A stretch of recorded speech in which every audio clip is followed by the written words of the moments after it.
Hey, what's going on, guys? My name is Sean316 here, and today we'll be starting a new tutorial series that'll consist of two videos or two parts, and it'll consist of the how to record your gameplay or your desktop display like I am right now, and the gameplay will also consist of your PS4 or Xbox One or whatever you're using, like Wii U, anything like that. But for that purpose, you'll need to have you're gonna need a capture device like an Elgato or an HD PVR2, which will cost money, obviously. So you're gonna have to cop up a couple $100, whatever it costs right now. My Elgato was like 180, so it's whatever. So, anyways, let's get started, shall we? What we're gonna be using today is OBS Studio or Open Broadcast Software. It's probably the most popular free recording software that's out there, and it's just the most probably the most useful one of all of them. It's a lot better than some of the paid for software that you can use, like the Xtor or anything like that, because there's just more to it, and the file sizes are a lot smaller as well. Alright, so we have the site opened up for your downloads. It's obsproject.com/download. I'll put all the links in the description of this video. So what we're going to be doing right now is we can see if we can download it off Windows, we can download it off Mac, you can download it off Linux. It'll work the same either way. So you can either download it with the installer, BitTorrent, or the zip. Well, for the convenience sake, because it's the easiest, we'll just download from the installer. Alright, so it'll take a little bit. With Wi-Fi, it takes like a minute. If you have a better connection, probably less time. With Ethernet, it'll take probably no time at all. Alright, so once that's done, you can click here to your file, and it'll tell you that this unknown publisher wants to make changes to your computer, and you're like, yeah, I want this to happen. And it'll say, hey, welcome to OBS, and it has this great message to tell you. And recommend to close all your applications before starting the setup. Alright, so press next, but since I already have it running, I can't go through the installation. It's pretty simple to do. There's really no point of me explaining because it's just press next the whole time. It's not like the other freeware that comes with a bunch of malware or antivirus systems, or it's just a bunch, not all that bullshit's not in this. You just get the software and that's it. Alright, now let's get to the juicy bits of this tutorial, shall we? Alright, this is where everything is going to be displayed here. It's a black screen at the moment. It also detects your main audio systems as well. So I have my desktop audio as my headphones will come up as speaker, and then my mic is my Blue Yeti, so it detects that as well as my main microphone, which is pretty cool. Over here you can start streaming if you want to. You can start recording anything, but what's there to record? Studio mode, I'm not really sure what to do with studio mode. I'm pretty sure it just does little quick edits and all that stuff. I don't use it because I use Sony Vegas, which is going to be covered in the next video. Alright, so how are we going to get all of this going, shall we? How are we going to do this? Well, all we have to do is add a scene. You right click and then you right click, my bad. Alright, so next all you gotta do is just create a scene, name it whatever you want, press OK, and then your scene has been created. So now what you gotta do is go to your sources, do the same thing, right click, and you'll have all these options. The main option that I use, or the main source that I use, is just display capture, and this is what I use to record any kind of PC gameplay or my desktop, and that's really the main purpose of it.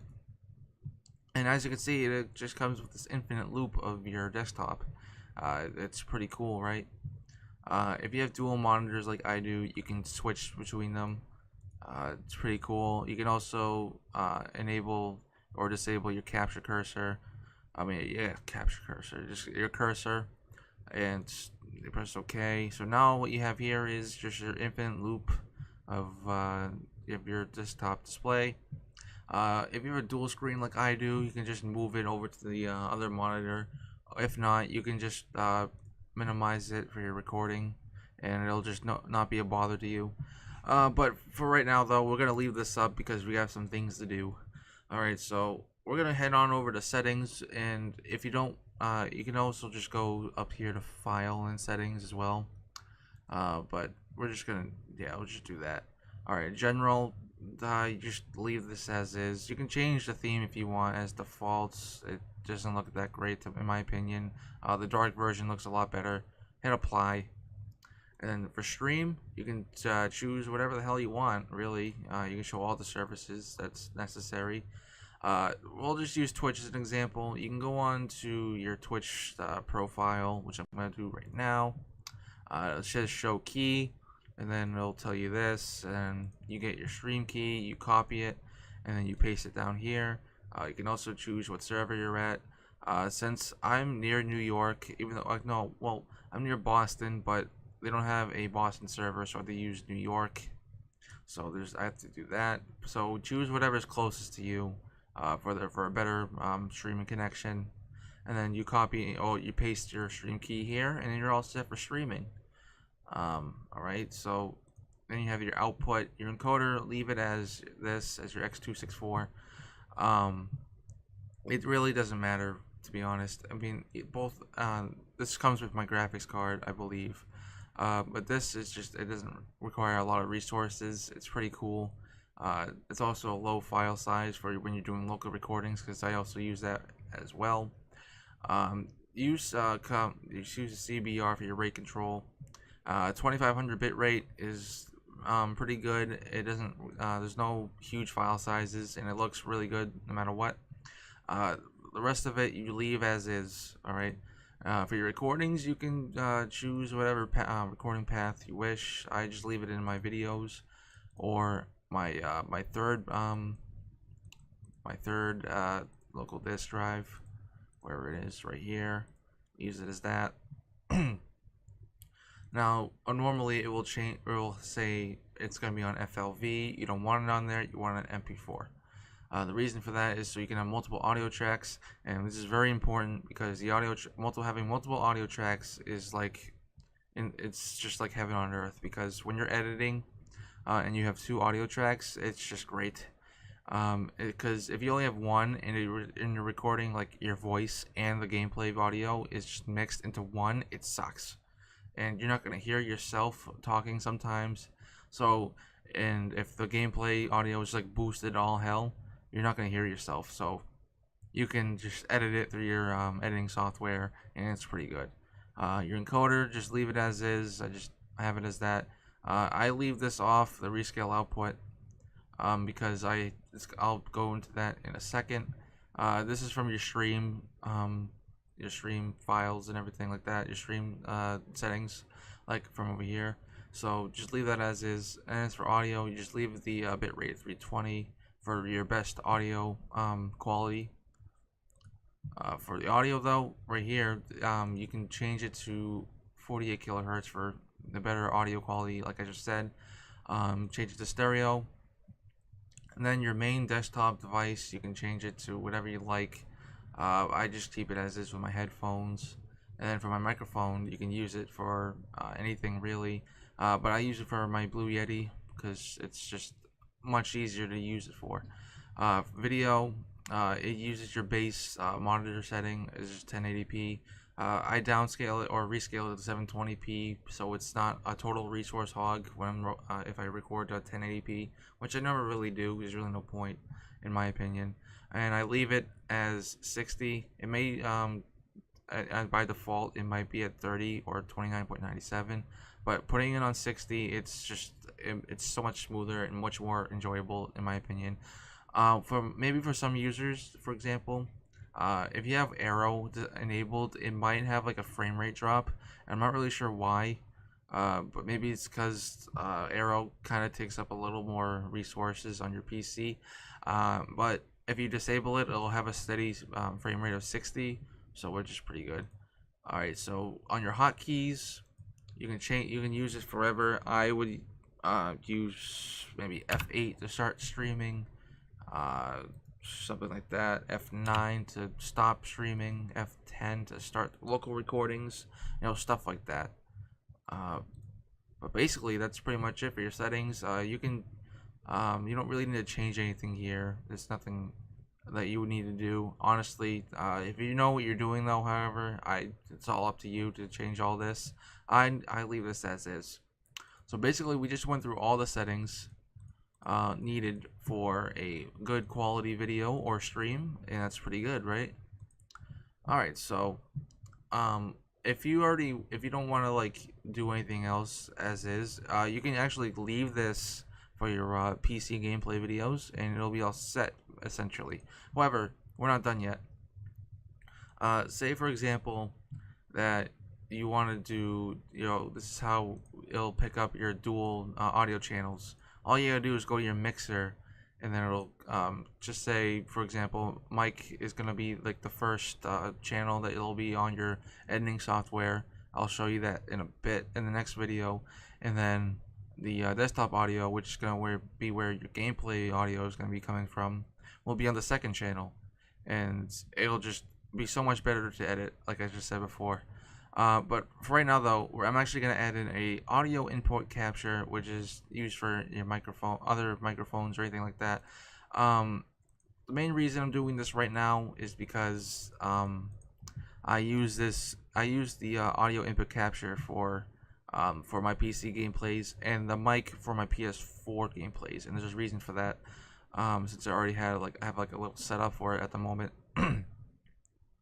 So yeah, so essentially, like I said, you can change it to whatever. It'll be the same as it is if you want it to be like that, 1, 2, and all that stuff. I'll uncheck it here just for the sake of the video. All right, so that's basically all you really need to do for your PC settings. There's really not much else you can do. Just fiddle around with this. Actually, one more thing. Filters are really wonderful to have. You have noise suppression, so if you have like a fan going on like I do, you may not hear it or not. It might be a little faint. That's because I have it at like around negative 45, -50. It's pretty good to use, so that way your voice is clear and there's no other background noise going on like a PC fan or your actual fan itself.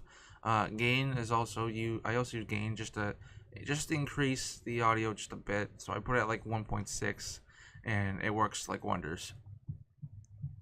Alright, so basically we can just mute this at the moment because we don't need that. So basically this is what my setup looks like on my my other display. So it's basically how I use everything on my PC. So the next scene we're gonna add in is gonna be called PS4.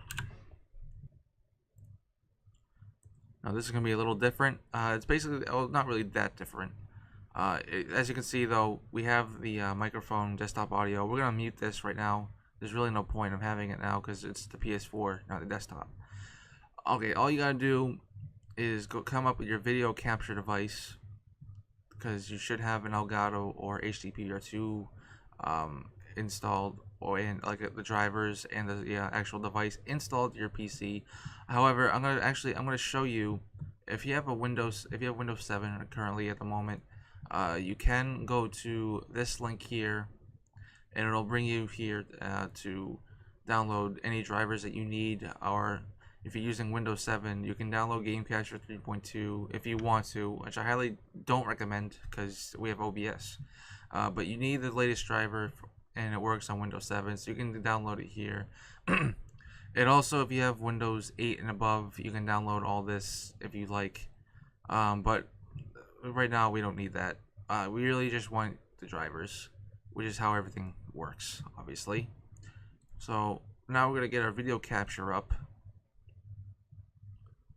And it won't come up because it's my thing's being used in another my other OBS window.